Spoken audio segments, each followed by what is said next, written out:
Hey guys, in this tutorial we'll see uh, how to use Git and GitBash as a version control system, and how you can save your source code on Git, how you can create branches, and sort of how you can do continuous development and never lose your source code.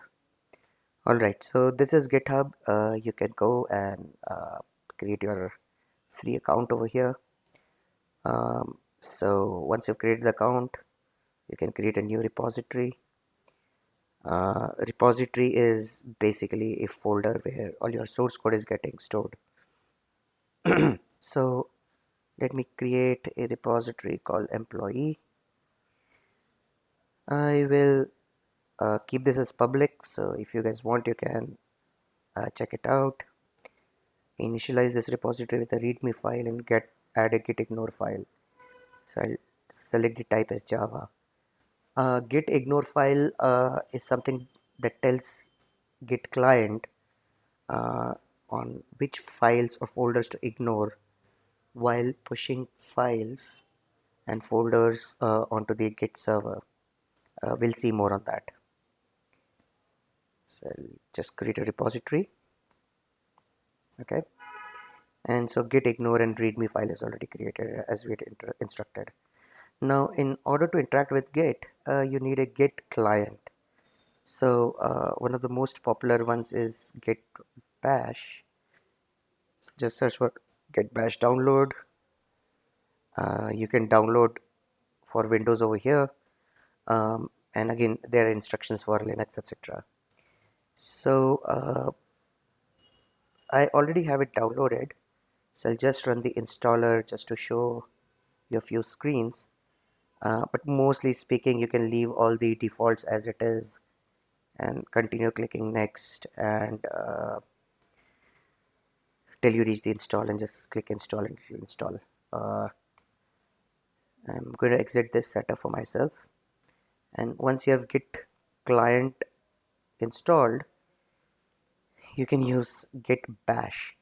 And so what is git bash? So on Windows you have your command prompt to interact with Windows. On Linux you have your shell, and git bash over here is just like your Linux shell on Windows.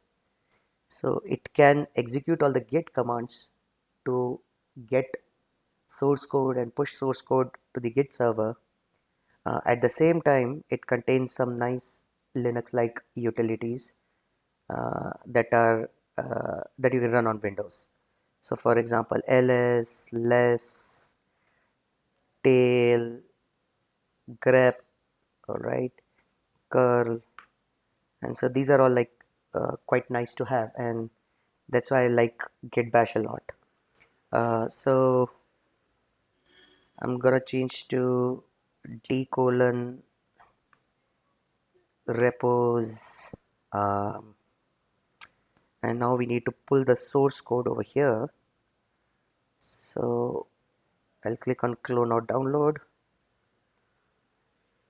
and I'll do git clone copy.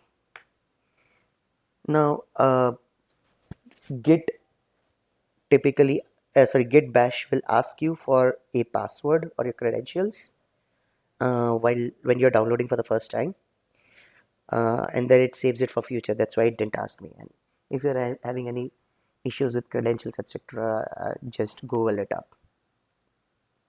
Now if I do ls again, you can see I have the employee folder, and ls employee, I have my readme file copied over here.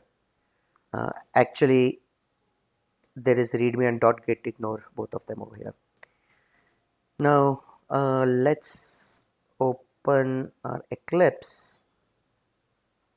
All right.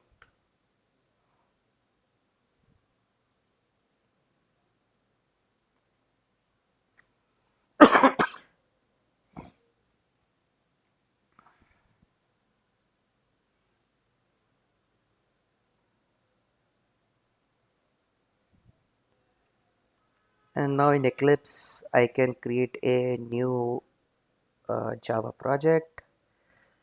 My location is going to be this folder. I'll call the project name as employee, location is this, and I'll finish it up. And you can see Eclipse has added a few files like project and class path over here.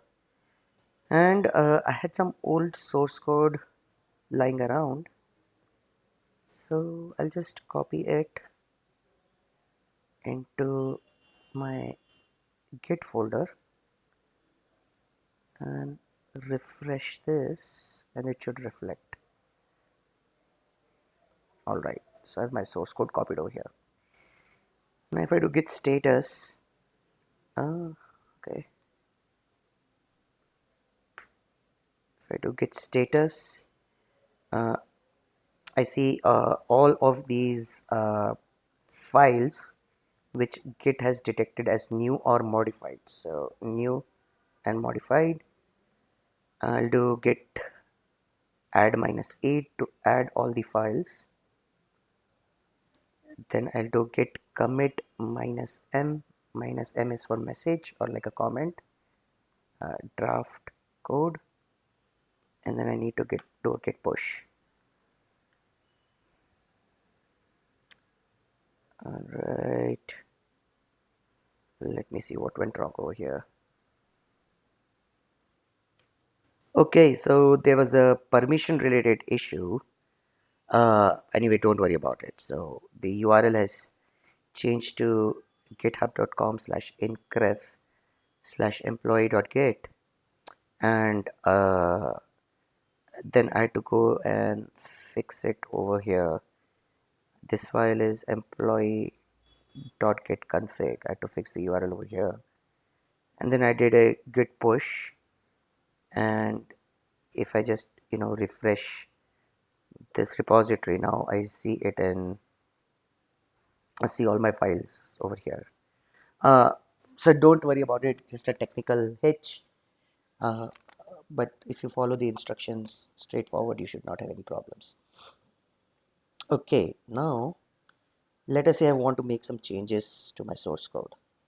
But I don't want to delete my master. So there's this concept of branches in Git, where your source code can have different branches, and you can modify, add, or delete stuff from any of the branches. And why is that necessary?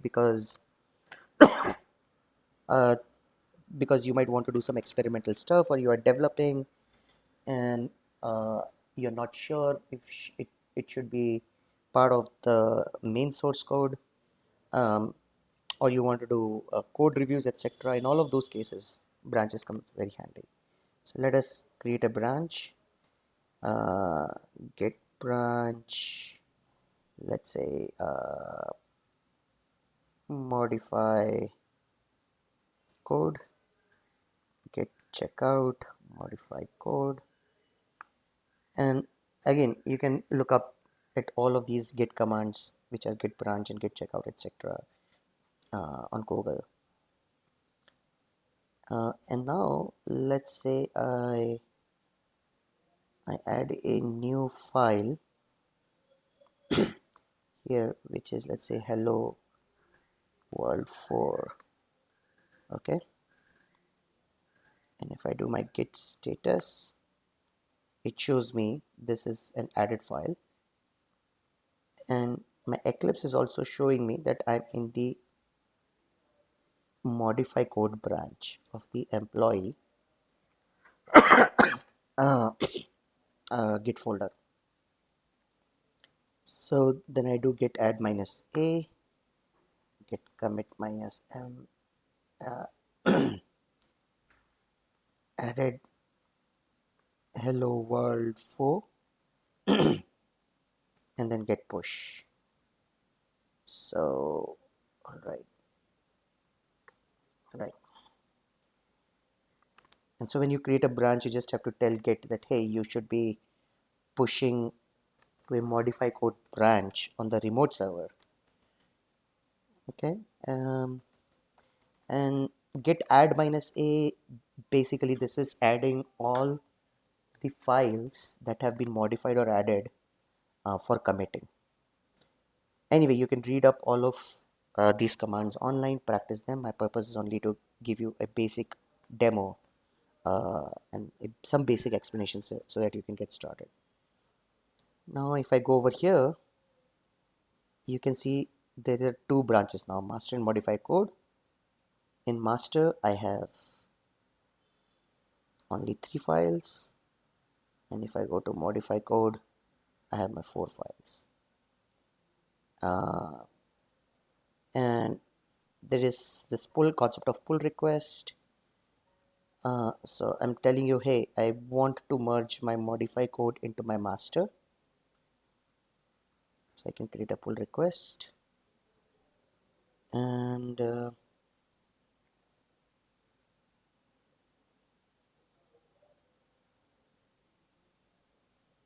so the pull request is showing me that I have added a hello world 4 file,